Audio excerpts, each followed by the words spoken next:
जिथं एकत्र येणं सुरू होतं त्याला प्रारंभ असं म्हणतात। दुसरं एकत्रितपणे काम करणं त्याला प्रगती म्हणतात। आणि तिसरं एकत्र राहणं आणि वाटचाल चालू ठेवणं त्याला यशाचा प्रवास म्हणतात। मला वाटतं या तीन गोष्टी आपण सर्वांनी मिळून जर केल्या तर यशाचा प्रवास प्रगतीचा मार्ग नक्की चालू राहील। वर्तमानपत्र असू द्या, आता मीडियाच्या माध्यमातून आपण बातम्या वाचतो की फळ विक्रेत्याचा मुलगा IAS झाला, भाजी विक्रेत्याची मुलगी कलेक्टर झाली, शेतकऱ्याच्या मुलगाने IT कंपनी टाकली, एवढंच नाही तर ऊसतोड कामगारांच्या मुलाला डॉक्टर झाला। अशा बातम्या आपण ऐकतो। मध्ये एक बातमी आली होती, एका सलून कामगार व्यावसायिकाचा मुलगा PSI झाला। याचा अर्थ यादीत आपलं नाव आहे पण यादीतली संख्या मात्र कमी आहे। ती संख्या वाढवणं हे समाजाचं पहिलं काम आहे। आणि म्हणून शिक्षण क्षेत्रामध्ये आपण जेव्हा विचार करतो तेव्हा शिक्षणाच्या बाजूने विचार करत असताना शिक्षण, वेळ आणि कृती यांचा सांगड घालणं ही काळाची गरज आहे। आणि शिक्षण क्षेत्रात काम करणाऱ्या आपल्या संघटना दिसत नाही तेव्हा शिक्षणामध्ये आपण मागे पडताना दिसतो।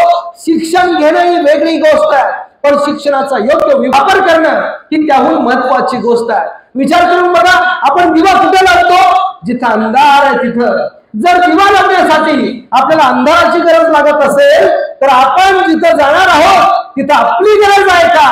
हा विचार विद्यार्थी कधी करत नाही। मला वाटतं हा विचार करून शिक्षण घेणं, तो विचार करून त्या ठिकाणी जाणं हे ज्याला जमतं तो यशस्वी करिअरकडे वाटचाल करत असतो।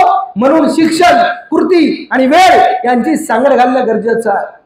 मुंगीची गोष्ट आपण ऐकलेली असते। मुंगी तळ्यात एका झाडाच्या खाली असणाऱ्या तलावात पाण्यात पडली, कबूतर झाडावर बसलेलं आहे, त्याने पान टाकलं, पानावर मुंगी बसली, बाजूला आली, तेवढ्यात एक शिकारी आला, पारधी आला, पारध्याने त्या कबुतरावर बाण धरला, नेम धरला, मुंगीने त्या पारध्याच्या पायाला चाला घेतला आणि त्याचा नेम चुकला आणि कबूतर वाचलं।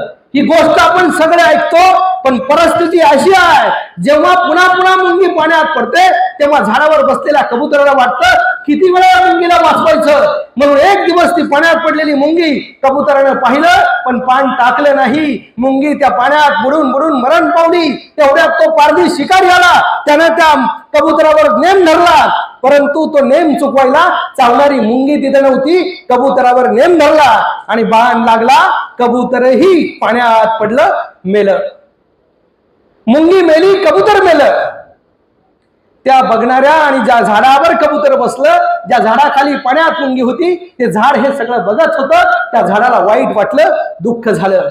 त्या झाडाला दुःख याचं झालं नाही मुंगी मेल्याचं आणि कबूतर मेल्याचं, त्या झाडाला दुःख झालं ती परोपकाराची भावना मेल्याचं। मला वाटतं परोपकाराची भावना जिथं जिवंत आहे तिथंच विकास आणि प्रगती आहे। परोपकाराची भावना तुमच्या माझ्या मनातली जिवंत ठेवणं ही काळाची गरज आहे आणि पुणे जिल्हा महामंडळ ती परोपकाराची भावना कृतीतून व्यक्त करण्याचं काम करत आहे। म्हणून आपल्या बांधवांच्या मुलांना खरं तर प्रेरणा देण्यासाठी, त्यांच्या पाठीवर कौतुकाची ताप टाकण्यासाठी हा अट्टहास करून हा कार्यकर्त्याचा कौतुक सोहळा या ठिकाणी संपन्न होत आहे आणि म्हणून महामंडळाला मनापासून धन्यवाद देतो।